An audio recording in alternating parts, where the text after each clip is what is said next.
Right, I think what we'll do is we'll go ahead and get started now. Okay, and if anyone else is joining, they can just pick up where we are. Okay. Afternoon, everyone. Thank you for joining us today for our Lunch and Learn series. Today, we're going to focus on what's new in Microsoft Teams. For anyone who hasn't been on any of our Lunch and Learn series, I'm Alistair, Head of Digital Transformation here at Cloud Cover IT. And also on the call with us is John, who's one of our senior Microsoft 365 developers within the team. He'll be taking over in a couple of minutes to actually run through the features themselves. When we spoke last about Teams, remote working was a new thing for many organizations, and almost a year later, Microsoft are pushing hard to continually develop the employee experience to ensure businesses are in the best position to take on the concept of hybrid working, which hopefully will be moving into the next phase of that over the next kind of couple of months. Over the next 45 minutes, we're going to show you a few features that have arrived over the last few months, some of them small, but building on functionality that already exists, and some new, however, opening us up to new ideas, taking that core concept and allowing us to develop it to suit your business needs. If you're brand new to Teams, welcome. We do actually have some introduction videos to Teams on our YouTube channel, so feel free to have a wee look at them. This video here today is getting recorded and will go up onto YouTube as well. So if any of your colleagues have missed it, we will send out the link afterwards. We will, at the end, have some time for question and answers. It is a busy session today, so we will try and get through a few, but if we don't get through all of them, what we'll do is we will pick up and reply to them after the session is finished. Okay. So we split the features into kind of 4 areas within Teams. We have channels, our main area within Teams where we go to collaborate on projects. I'm sure we've all used them before. Meetings, don't really need to go into that. We've all been in enough of them over the last year to know what that is. Process automation. This area is very driven heavily by the Power Platform. We can do far more than just communicate with our team through chat and meetings. We will show you 1 or 2 features in this as we can see here, but we could talk for days on this kind of stuff, and we will be doing a designated session on more about Power Automate and further the Power Platform, which was spoken about in past sessions. And lastly, what's on its way? Looking at what is still to come from Microsoft. As I've said before, they're constantly developing, and there is a few things in the pipeline that we have recently been made aware of. So we'd like to share that with you so you can kind of keep an eye out for it coming. So the first feature we're going to show you is channel calendars. And before I hand over to John, previously when creating channel meetings within Teams, there was a post announcing the creation of that channel meeting, and it appeared in that feed. Any member of the team could join the channel meeting. However, one of the biggest issues with that, and one of the biggest issues raised to Microsoft, was that users often missed the event because users would only get notifications if they were actually explicitly invited to that meeting. There was actually no way of viewing a single calendar with all the meetings that are related to the channel, which is important if you are collaborating on a large project. There may be 1 or 2 different meetings that are required to make sure that that project progresses. So I think this is a good time. What I'll do now is I will pass over to John, who will be able to demo using one of our virtual environments. Over to you, John. Thank you very, very much. I'm just going to share my screen. Can you make sure that's shared, Alistair? Yep, I can see it. Excellent. Okay, thank you very much. My name is John Condren. I'm one of the Microsoft 365 developers at Cloud Cover. I've been working with SharePoint for longer than I care to remember, and kind of moved further towards Microsoft 365 development in the last few years. As Alistair mentioned, I'm going to start with the new channel features. So the things that I'm going to talk about today are new releases from Microsoft in the last couple of months. I think just now for Microsoft it's a time of consolidation where the rollout of Teams has been incredible over the last year, and so they're in a position now where they want to make sure that everything's running smoothly and just teasing out new features every couple of weeks. Plus, it's Microsoft Ignite, a big event next week. I think it's March the 2nd, where they usually announce kind of whole scale changes. So these wee changes I think are particularly useful, and so I'll go on and show you them. So the first thing, as Alistair said, was the channel calendars. And if you've been using Teams over the last year, you'll be familiar with this kind of post section within your channels. But you may not be aware that you can add additional tabs to the top here. So if we go ahead and click add a tab.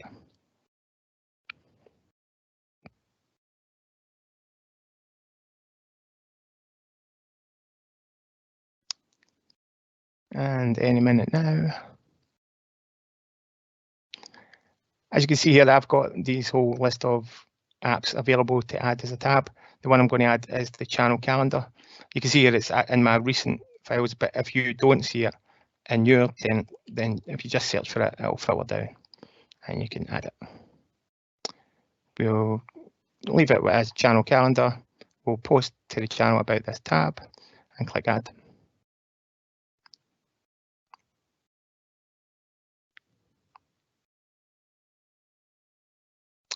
And what we can do now is, this is a channel that's specifically for this general channel in this team. So no other events will be seen within this calendar. So if you want to add a new event, it's the exact same as in your, if you go to your Teams calendar here, it's the exact same, except it's got this pre-configured channel in here and you're not able to change it. And you're able to say new meeting. Invite anybody you invite will get a notification and they'll be able to add the event into their calendar. But if you just want to have this meeting set up that anybody who's a member of the team can join, then you just hit send. And that meeting gets created here. And you'll also be able to see that in the posts. So you can see here. So there's a couple of caveats around this. If you have guests in the team, they don't see the channel calendar. They're not able to see it, but they will see this post here, and that's where they'll be able to join the meeting. Any team member can schedule a channel meeting through the app. When a new channel meeting is scheduled, Teams posts a notice to the channel, and the guest members can use that channel to join the meetings after the event starts. Another kind of small issue is changes and updates to the channel meetings are not posted as it applies to the topic. So team members do need to check the channel calendar to see if there's been any changes. But like other channel meetings, if any chat that you have within the meeting, that gets saved as chat below this post here. So like I say, just a small kind of addition, but I think it's a useful one, keeping all the meetings, all the channel meetings available to everyone and accessible to everyone. The other thing that Microsoft have added is, as Alistair mentioned, many of you have been using meetings. Everybody has more meetings than they require these days. And one of the features of meetings was to have a whiteboard. And you could have like a whiteboard session, much like you would in a meeting in person. But that only existed in the context of the meeting. What they've done now is they've added that ability in channels. So again, if I click on Add Tab, we have the Whiteboard app here. So we can say Whiteboard, let's add that. One tip I would give when adding whiteboards here is to give it a descriptive name. I think I'll show you why in just a second. But I think you've got to make sure that you give it a main team whiteboard. we'll save that.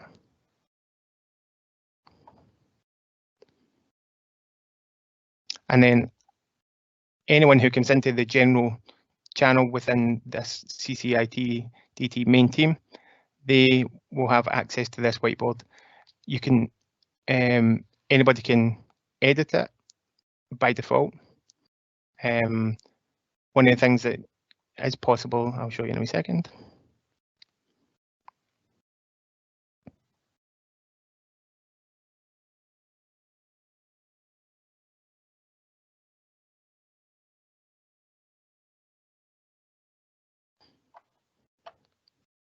Let me just show you this.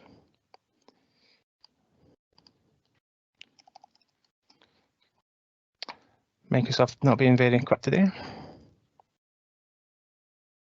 While that's loading, I'll show you why I suggested that you give it a descriptive name. So if I bring this across, you can access the Whiteboard app from your Microsoft portal, your Office portal. So if you go to portal.office.com, this is, and you log in, this is where it'll take you.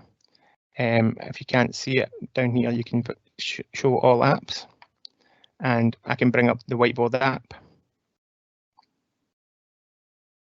And this will collate all of the whiteboards that you're a member of and all the channels and all the meetings. So you can see here that I'm a member of a whole load of whiteboard meetings, whiteboards from different channels, but they've all got the name that they're given here. So I think it's important to identify what is the right one that you want to use. So we can put in some text and say, oh, somebody's in. Is that Alistair? It is. So we can have text, or we can have Alistair writing hi, and it does become a real collaborative whiteboard session, as I said, much like you would have as an in-person meeting. And I think that, again, it might not be something that you would use every day, but it's another useful addition that Microsoft just keep adding week on week, another one. I think it's incredible. Sometimes it's quite overwhelming, the amount of things that they release, but I do think it's a much better way of working. Oh no, there's no questions right now. So the next thing was, and I'm sorry if I'm going too fast, do put questions into the Q&A. We have our own managing that, and if we don't get time to get to your question in this session, we will answer them and get back to you at some point.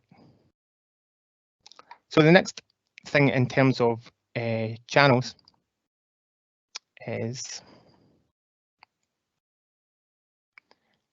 I'm sure that you've been using Teams for a while now, or if you've been like a lot of your customers, your files quickly get out of control. You end up with a load of files, a load of folders, and some of them you need to access quickly. And so Microsoft have given you the ability now to pin files and folders to the top of your files menu like this. So if I can say, okay, I don't need design anymore. I'm going to unpin that.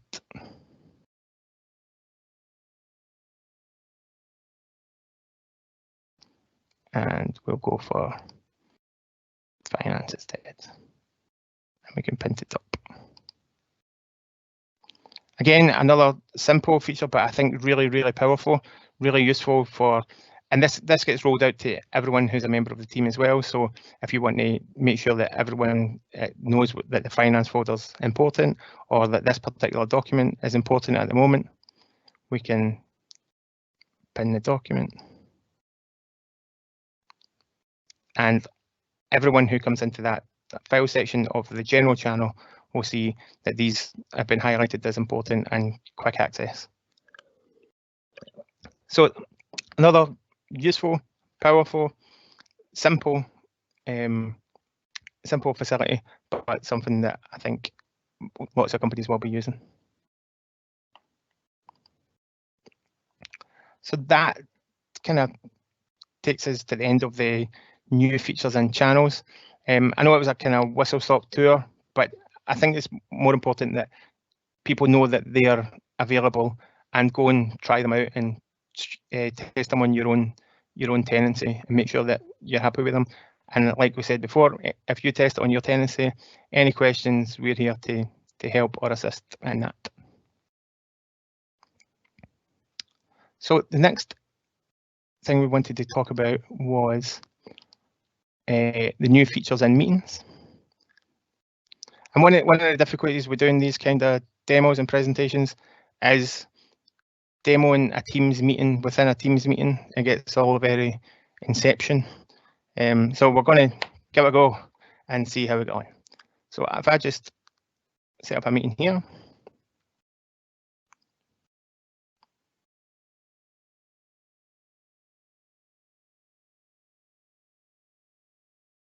And because I'm using my camera and audio on our meeting, that's why it's saying there's no camera. So we'll just join now without any camera.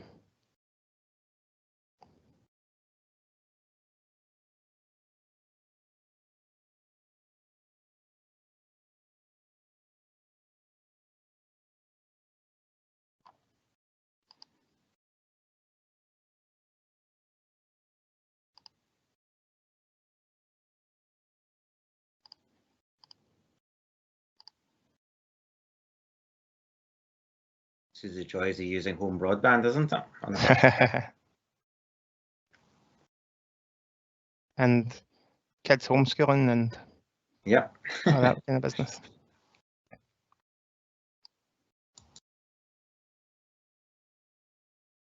So in this meeting, I'm going to invite, I think I've invited Adele, and I'm going to invite Alistair to the meeting.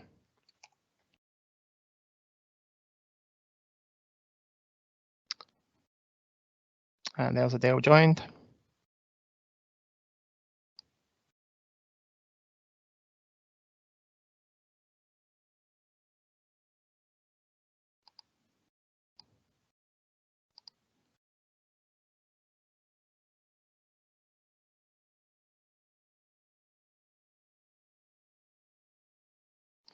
While we're waiting for that to set up, I'll just show you what Adele sees.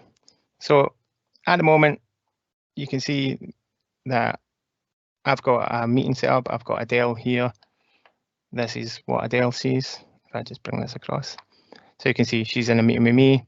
All very straightforward, all the same as I'm sure you've been seeing a million times. Let's try and add Alistair. We're calling Alistair.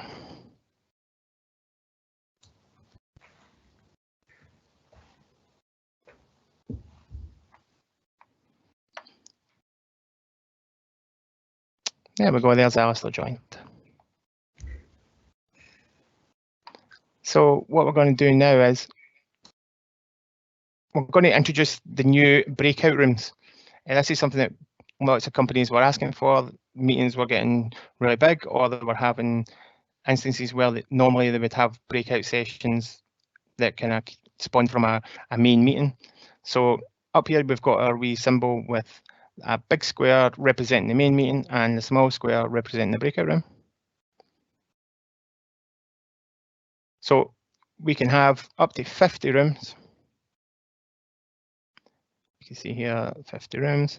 At the moment we'll pick 2.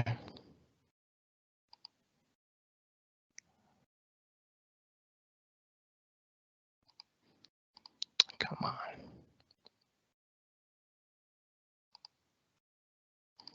We can either have Teams automatically assign people to a room. So if you've got 50 people in a meeting and you just want 5 rooms of 10, Teams can decide who goes into which room. So we'll go ahead and create those rooms.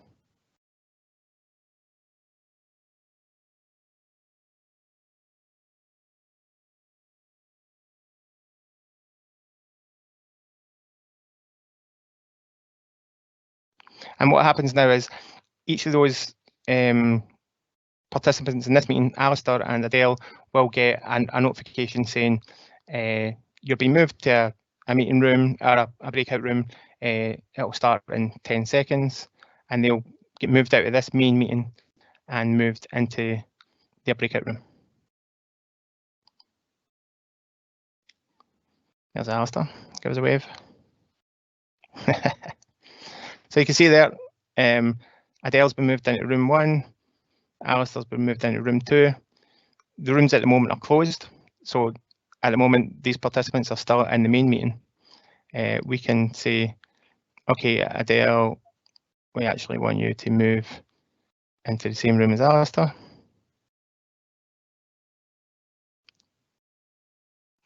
There she goes. Room 1's empty, room 2 has got the 2 participants. We'll then start the rooms, and that's where those users will get the notification that they're being moved to a breakout room. So there we go. This is what Adele sees. The breakout room session has started. You'll be automatically moved in 10 seconds. That is. So there she's leaving the main meeting and connecting to a breakout room with Alistair. So there's me in my room all by myself now as the organizer of this. So what we can do is let them have their chat for however long a breakout session should last. We can go make a cup of tea, come back and say, coming back in 5. Thanks. So we send that message, and all the rooms will get that notification in their chat. So if we go here and show conversation, we can see coming back in 5. There's Alistair replied, okay. So there's Adele going my way now. And then we can close the rooms.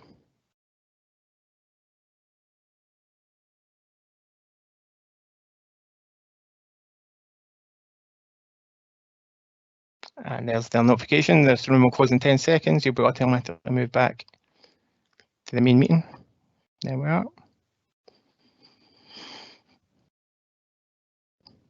And back they come.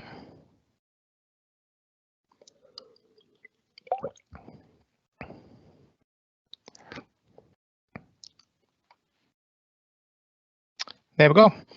Again, I think it's a really powerful, really useful tool. The ability to break down big meetings into smaller meetings and then have everyone come back. It's something that I guess happens a lot, or happened a lot during in-person meetings. So, or if in training sessions, that kind of idea. I think that those are the kind of biggest use cases for it. But I think it's really, really great, and something that the community, the user community, was asking for a long time. And I think Microsoft have done a good job here. So the next thing I wanted to demo was presenter mode. And as I mentioned, it's not entirely straightforward demoing Teams features within Teams. So I'm going to talk about the presenter mode in PowerPoint. So anyone who's done PowerPoint presentations before will know that when you start presenting your slides, you've also got your rescreen that you can have your notes on. And one of the things that Microsoft have done is brought this into Teams. But in my environment right now, it's not working. So trust me, it does work. Go and try it on your own tenancy. It's really, really great. But when you share your PowerPoint presentation, everyone sees the slides as normal, but in your view, you get your notes down the right-hand side here. As I said, I'm sorry it's not shown on this particular demo, but if you test it out, if you get any questions, give me a phone, give me an email, give me a carrier pigeon, and I can talk you through it. But 100% works, and 100% is a really, really cool feature. Finally, let's stop doing that. I want to talk about live captions. This is another thing Microsoft rolled out, I think, late last year, and they've been adding new languages and stuff like that. But it's live captioning. Again, not particularly easy to demo in a Teams environment. So we've got Alistair here, who's going to be my lovely assistant. I'm going to turn on live captions, and Alistair's going to start speaking. Yeah, so hopefully that will start to come through. There we go. There we go. That's it starting to. Let's see if it picks up the Scottish accent. I think it is. There we go. So again, very useful accessibility for people who are hard of hearing. It's a very good feature. So, and use that in your own tenancies. Like I always like to know how people are getting on with it. So honestly, feel free to send me a message by email, on LinkedIn, on Twitter, whatever. I'm on all of those places. And let me know how you're getting on with it, what you think yet, all that kind of thing. I think that's really, really useful. So let me just leave the meetings for now. Bye, Alistair. Bye, Adele.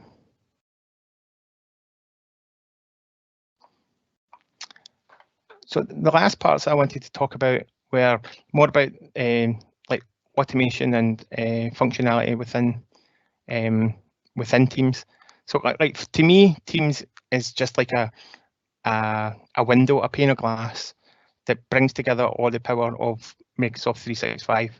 So it's used the engine of Skype for the communication, the chat, the videos.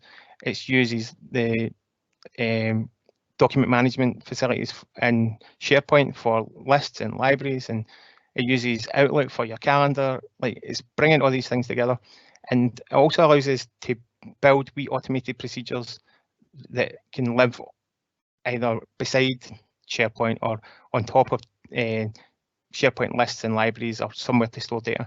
So the first thing I'm going to talk about is, I think this was released in January this year, and it's approvals. So if you click on this 3 wee dots here, it's called More Added Apps. If you find an app that is particularly useful, you can right click and pin it to the sidebar. So we'll go ahead and have a wee look at approvals. Approvals have been a part of Power Automate for a while, but what Microsoft have done is just released this wee app that allows you to send an approval to anyone, have them click approve or reject, and store it in this UI here. So you can see I've sent 5, I've received 1. I'll start a new one. Let's just please approve this. I'll start. You can send it to a number of approvers, so we'll send it to Alistair, and we'll send it to Diego. El Diego. You can decide whether you need to have a response from all the approvers before it becomes a completed approval, or you can just say, as long as one of them approves it, that's fine. You can add an attachment. So I'm going to upload an attachment. Let's do that.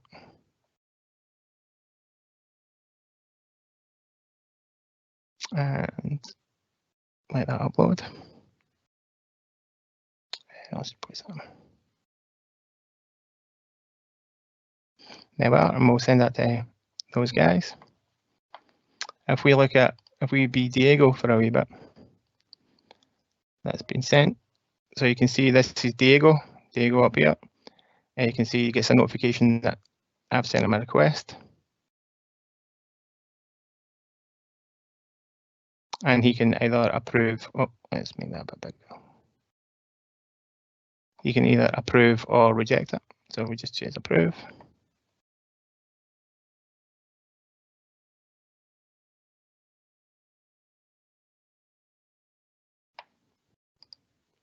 And you can see here that I get a wee notification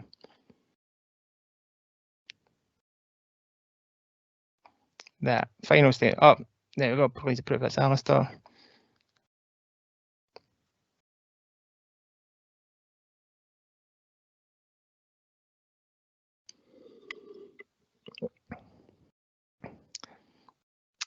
And then it's been approved by Diego, still pending response from Alistair, but it's approved. So again, a really simple, straightforward, easy to use tool. You don't need to come to CloudCover. I shouldn't say that, there's sales guys on here, but you don't need us for this. You know, you can go put that in, have a simple approval process, and then when it comes to the point that you've reached the limit of what that approval gives you, then that's when you can come to us and we can look at developing something that fits your business processes a bit better. And so the final thing I want to show you before we go and talk about what's coming next is just kind of building on that approvals process. We can create a full app that does a bit more than just sends an approval, approve it, and that's the end of that particular journey. So this app here is a template from Microsoft that we can download. It's open source. We can download it. We can make changes to it. We can brand it maybe to suit you guys. And it's a request a team app. So a lot of customers have been saying that they need more governance policies and more procedures for when people can create teams and who can create a team and why are they creating a team. Because people are just creating teams and then they get abandoned and there's a whole sprawl of teams and SharePoint sites all over the place that don't get used because people were just, it was like the Wild West. So that's the app. You can make it available to all your employees and say, okay, I want to build a new team.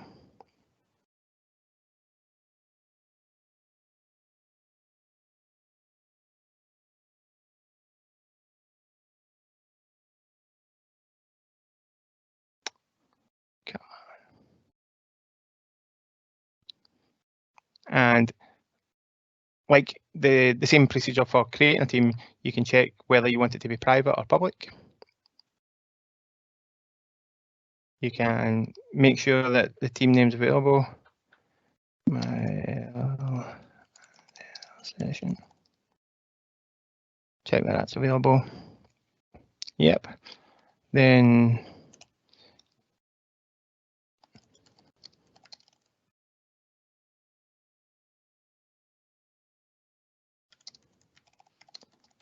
give a good business reason. Send that off to the next stage. Pick who we want to be the owners. Let's pick me. Let's pick El Diego.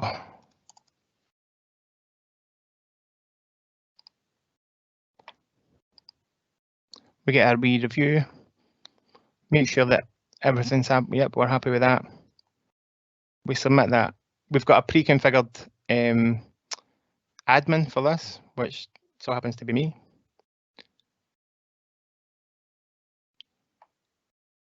So we can review the requests here. And if we go back to our teams, we should see the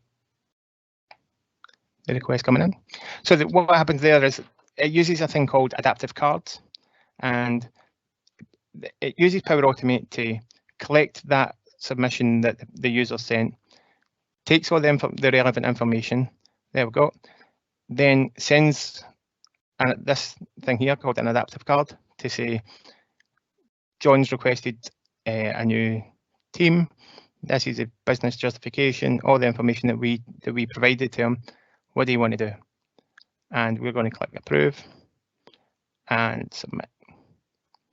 And what that does now is, like before when we approved the approval with Diego, that was the end of that journey. But in this case, we've got another step after this that we've built that goes away and actually creates the team and puts in all the relevant owners and members and anything else that you've put into your wee collection form there, and just goes away and builds it and creates it. And it blows my mind that you can do this all from within Teams. You know, that you don't, like, once it's built, like there's nothing the user has to do except fill in a form, and the admin has to hit some approve, and it goes away and gets created. It blows my mind. So I know that was a bit, as I said, whistle stop, But I think I hope these are the things that kind of spark a wee kind of idea, like maybe we could use that for this, or maybe we could use that for one of our processes on. And if you've got those questions, like I said, feel free, send them across. We can always have a wee conversation about what we can do to suit your business process and like make things a bit easier for you. So thank you very, very much. I think we're going to have, Alistair's going to have a wee chat about what's coming next. Yeah, no, that's absolutely fine. I should have taken back over the screen. Is that correct, John? Absolutely. Perfect. Okay. So the next wee part that we're going to talk about is Microsoft Viva. So this solution was actually shared out by Microsoft 2 weeks ago as a kind of an employee experience platform, and it's been designed to further bring together employee engagement within teams using kind of learning for personal development, for well-being. I think we can all agree that we are spending a lot more time in front of the computer now that we're working from home. Knowledge discovery just in general across the business. Now we're all not working in the same location.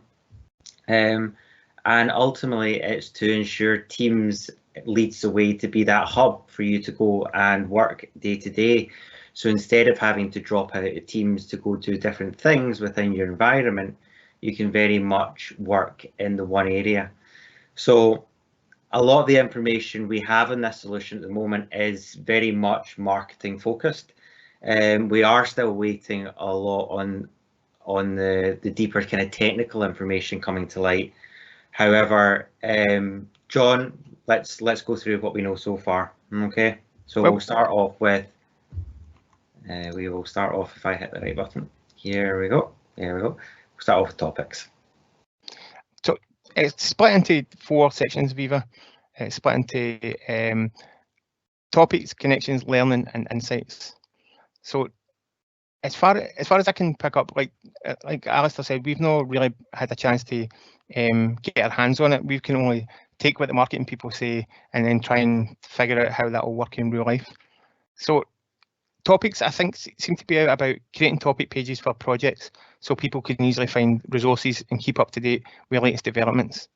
Like if you've got maybe when you've got a situation when the whole team isn't required in every meeting, you can create a topic page so that everyone can stay up to speed. I think another good example is if a person is a recent hire or moved role, they can go back and visit these topic pages and get up to speed with where a project is or where how a particular team's been working. The other thing that the whole of Viva, I think, is going to be a big part of it is AI. So AI will try and automatically surface topic cards within conversations and documents to try and say, like, it looks like you're talking. Maybe that was it just kind of popped in my head there, that wee paperclip. Not like that, but to something a bit smarter to say, like, you're working on this, it might be worth reading this document. And so if we can move on to connections.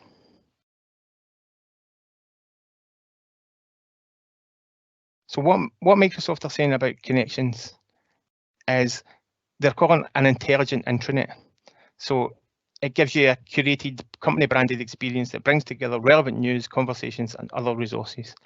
So if you've invested in an intranet, I think that for a lot of companies, they're saying we've got this intranet, but everybody's spending all their time in Teams. So what Microsoft have done is they've released this, it's called the Microsoft Home site, which effectively is your intranet, but you can now embed it as a tab in the sidebar of Teams, so that people aren't leaving Teams to go to the intranet to try and find something. Again, it's going to use AI to, if you've got a news feed or you've got like documents and things like that, I'll use AI to say, okay, you've been working on this week. Here's a bit of news about that from somewhere else in the company, or here's some documents that have been recently added. Maybe these will be useful to what you're looking at. So they're trying to personalize it and try and make it appear in like the apps and devices that you use every day anyway. So Teams effectively. And the next one was Viva Learning. Now, I had a conversation with someone about this the other day, and what their take on it was it was going to try and use like third-party providers. So it'll have Microsoft Learn aspects to it, but it'll use third-party providers like Skillsoft and Pluralsight and those kind of big names. And again, if you're working on a particular thing, it will try and suggest learning material for you as you're working. And I think that, like, again, it's trying to make it the thing you need when you need it, not that you have to go looking for training materials and try, like traditionally how you would do it, trying to find like going through a whole training course.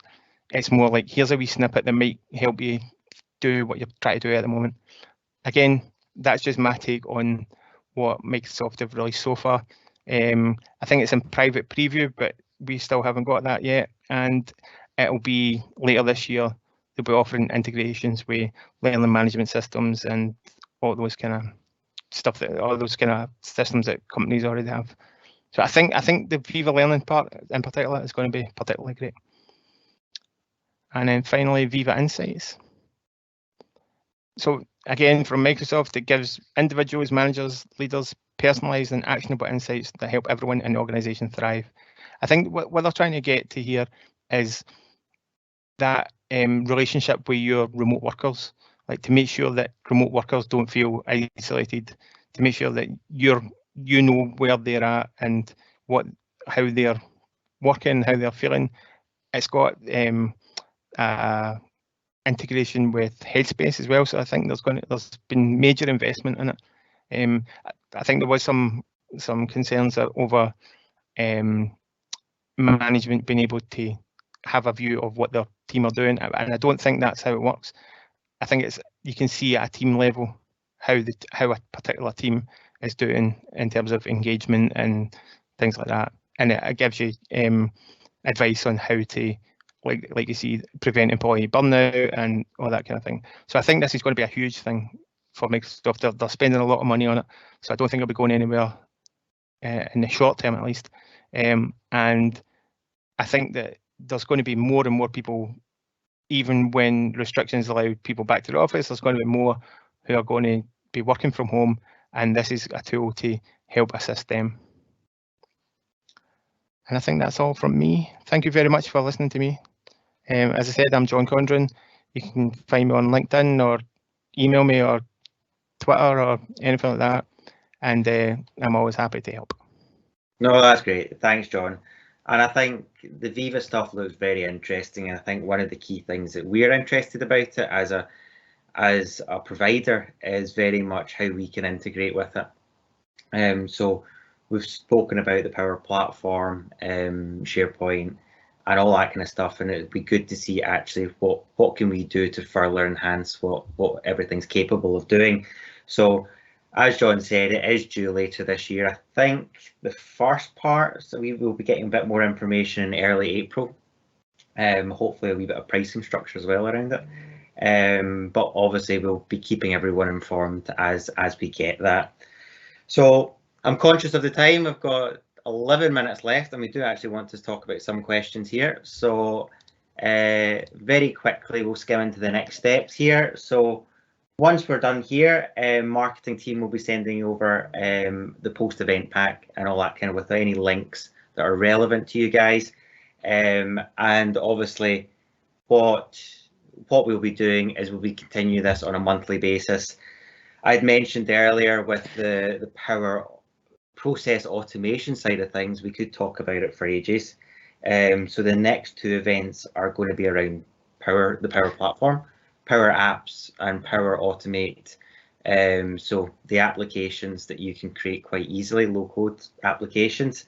And then Power Automate is very much the brain that sits behind it and allows us to do things like bringing that adaptive card into Teams or that approval. So we'll talk more about those kind of things. So I think what we'll do is I think we'll get Owen to pipe up at this point, and yeah, if we'll go through some questions. As I say, we've only got 10 minutes to go, so we'll answer a few of them, and then, as I said before, we'll follow up. We'll follow up after the event. Okay. Absolutely. So we've had some wonderful engagement from attendees in terms of questions. So thank you very much for that. What I'll do, as Ali said, is I'll cherry pick a few, throw them at the guys, see if we can catch them out. So working through kind of chronologically, the first question we've got here, probably best for you, John, was regarding channel calendars, and would that also add any events that go into channel calendars? Would they also go into Outlook calendars? No, only for the people who are explicitly invited. So I think that the idea of channel meetings is that that everyone in the team doesn't need to be invited to the meeting, but everyone in the team can attend the meeting. So if you've got a channel calendar and you just want to create that meeting, and I want to have a meeting with Alistair and Owen, but Caitlin can come in if she wants, then they don't need to be specifically invited. So they won't, unless they're specifically invited, it won't appear in their Outlook calendar. Perfect. Thank you, John. We then moved into quite a number of questions around sort of breakout rooms and how those worked. One very good question from Andrew was, could a breakout room have a dedicated moderator? Was one of the first questions that came in. I don't think there's a. I don't think that's like a function. Like I think that would just have to be like a business decision that this person's the moderator. Like I don't think they can. You can't assign that someone to be a moderator to like add people to a room or remove people or anything like that. I don't think so. But I'll find out more. And perfect. Who was that from? That was Andrew. Andrew, I'll find out and I'll get back to you. Perfect. Thanks, John. The next question on breakout rooms, which was also good, was regarding recording of sessions. A number of obviously people do record their sessions, and would the breakout rooms also be picked up within that full session recording? No, I think that any recording would need to be done in each of the individual rooms. Okay. Again, a very, very good question. So thank you for that one. Absolutely.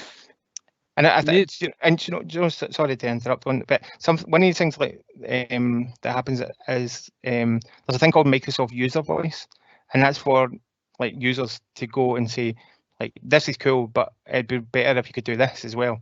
And so if there's not a feature, like it's genuinely worth going to User Voice and seeing if there's already someone had the same idea or asking the same question, and you just vote for it. And the more votes it gets, the more visibility it becomes, the more visible it becomes to Microsoft, and the more likely it is to happen. So that's something to consider as well.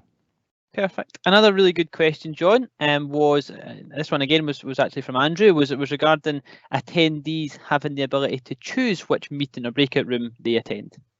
No, it can only be controlled by the organizer. Perfect. Thank you. So they would have to ask or send a message to the organizer to say, can you put me in the same room as, or can you not put me in the same room as Alistair? Something like that. In terms of the next feature that seemed to be really well received by the guys was regarding the live captions. And again, it was a question from Abigail this time. In terms of event or session recordings, would the captions also be added to that session recording? Yeah, the captions will be added to. In fact, I think you can add captions after the event as well. Like if you've got a recording of it, you can turn on captions. I think. Again, I'll check that out and let you know if that's not the case. Perfect. Another really good question here which came in regarding the request a team app. And I thought this one was definitely one for us to pick up on just now. Was, does it stop anyone being able to create a random team in other areas? It's a very good question. The app in itself doesn't do that. And this is something that I think Microsoft should be doing. I think you should be able to go into the admin and turn off the ability for people to create teams. But I think it should be as easy as going in and flicking a wee switch and say, okay, only me can create teams. But that's not the case. You have to use some PowerShell scripting to create a group and turn off that ability for only those specific people. So in the short term, that would probably need somebody like us to come in and put that in place. But I'm almost certain Microsoft. Well, I think Microsoft are in a difficult position just now, because what they'll try to do is they want to provide all of this, all of these abilities to everyone without any need to know how to code. So they want people to be able to spin up a team, start collaborating right away without involving IT. And like traditionally, what you would need to do is like, okay, I need this area, I need to go to IT. Can you do this for me? They do it and send it back saying this is done. So I think they're trying to get away from that and trying to make it that it's easy for everyone to do that. But like we discussed, what happens is you have random teams set up all over the shop. It becomes, I mean, I think it just becomes an inconvenience rather than any issue in terms of space and all that kind of stuff. I mean, I think you can have like 1 million teams, but I think it just for management it becomes difficult. Yep. Well, thank you, John.